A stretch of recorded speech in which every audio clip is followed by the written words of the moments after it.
Hello friends, आप सभी का मेरे यूट्यूब चैनल पे बहुत बहुत स्वागत है। आज हम बात करेंगे कि एसी वायर और डीसी वायर में क्या डिफरेंस है, दोनों क्या हैं, और सोलर जब हम लगाते हैं तो उसमें हमें सिस्टम के अंदर कितने एमएम की वायर, कितने वाट के या कितने एम्पियर के हिसाब से लगानी।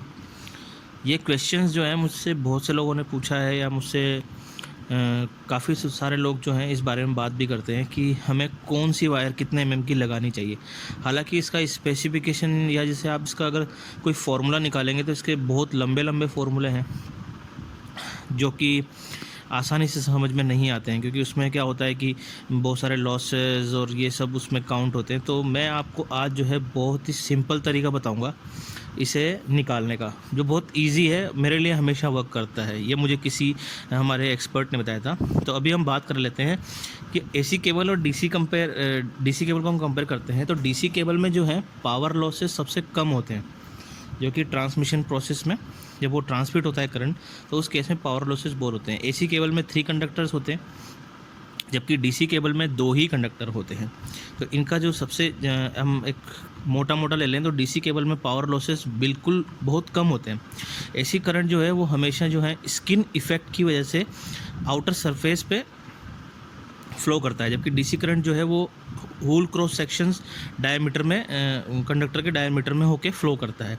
डीसी केबल जो है वो सिंगल स्टैंड को की ज़रूरत पड़ती है, जबकि एसी केबल के लिए मल्टी स्टैंड कॉपर और एल्यूमिनियम कंडक्टर या एफिशिएंसी फ्लो ऑफ करंट इसकी ज़रूरत पड़ती है। अब हम बेसिक फार्मूला ले लेते हैं, watt upon volt is equals to ampere.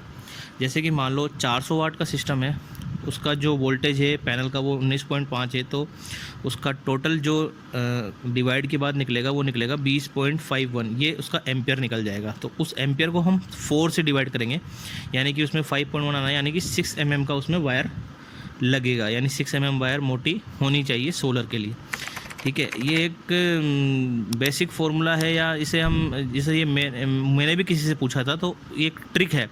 जो टोटल एम्पियर होता है, चाहे वो पैरेलल में हो चाहे सीरीज़ में हो, उसको हमेशा 4 से डिवाइड कर दें। ये कहीं लिखा हुआ नहीं मिलेगा आपको, ये मैंने कहीं से निकाला है और मैंने किसी से पूछा है, तो ये मेरे लिए हमेशा वर्क करता है और इसका कहीं ना कहीं सटीक जवाब मुझे मिल जाता है। तो आप इसको कंसीडर कर सकते हैं कि टोटल एम्पियर सीरीज और पैरेलल में है, उसको 4 से डिवाइड करते हैं। मान लेते हैं हम 1000 वाट के पैनल है हमारे पास, जिसमें 335 वाट के 3 पैनल है। अब जो 335 वाट का एक पैनल है वो 8 एम्पियर बनाता है। अगर हम इसे, क्योंकि 24 वोल्ट में है 335 वाट, तो हम इसे अगर पैरेलल में कनेक्ट करेंगे 1000 वाट के लिए, तो ये जो हो जाएगा 8 या 24 यानी 24 एम्पियर। तो अब 24 एम्पियर को हम 4 से डिवाइड करेंगे, जैसा कि उसमें लिख रहा है टोटल एम्पियर अपॉन 4, तो 6 mm वायर की हमें इसमें ज़रूरत होगी। ये फार्मूला हमेशा वर्क करता है। अब मुझे पता नहीं है कि, क्योंकि बहुत सारे लोग अलग अलग तरीके से भी निकालते होंगे, लेकिन मेरे लिए ये फार्मूला हमेशा बेस्ट रहा है, और आप लोगों के लिए भी ये फार्मूला बहुत अच्छा रहेगा कि ये इजी है, ज़्यादा इसमें कुछ करने की ज़रूरत नहीं है। आप टोटल एम्पियर को 4 से डिवाइड कर दें, तो अब जैसे इसमें 6 mm वायर इसमें 1000 वाट के हिसाब से आया है, जो कि 24 वोल्ट में है। अब ऐसे ही एग्जांपल देख लेते हैं हम। 145 वाट का जो एक पैनल है, जैसा कि इसमें दिखाया गया है, वो 8.1 एम्पियर उसका टोटल करंट है, यानी 145 वाट का एक पैनल है जो मोनोक्रिस्टलाइन है। उसका टोटल जो एम्पियर है वो है 8.1, और उसका VOC जो है वो 21.8 है। ठीक है, अब हम इस सिंगल पैनल के लिए ही बात कर लेते हैं कि इस पैनल में हमें कितने mm की वायर लगानी चाहिए। तो हम 8.1 है, उसको हम 4 से डिवाइड कर लेते हैं, तो इसका आंसर आएगा 2.0, यानी कि 2 mm की वायर इसमें लगेगी ही लगेगी। और ये फार्मूला आप किसी के में भी निकाल सकते हैं, चाहे वो पैरेलल हो, चाहे सीरीज़ हो, चाहे किस तरह से भी हो, चाहे 12 वोल्ट, 24 वोल्ट, 48 वोल्ट, किसी के लिए भी ये फार्मूला हमेशा वर्क करेगा। आप इसे एक बार ज़रूर ट्राई करना, और फिर भी अगर आपको कुछ समझ नहीं आता है तो आप मुझसे कमेंट्स में पूछ सकते हैं, मैं आपकी डेफिनेटली हेल्प करूँगा। और वैसे तो मेरे लिए तो ये फार्मूला हमेशा काम किया है, इसने सक्सेसफुल रहा है।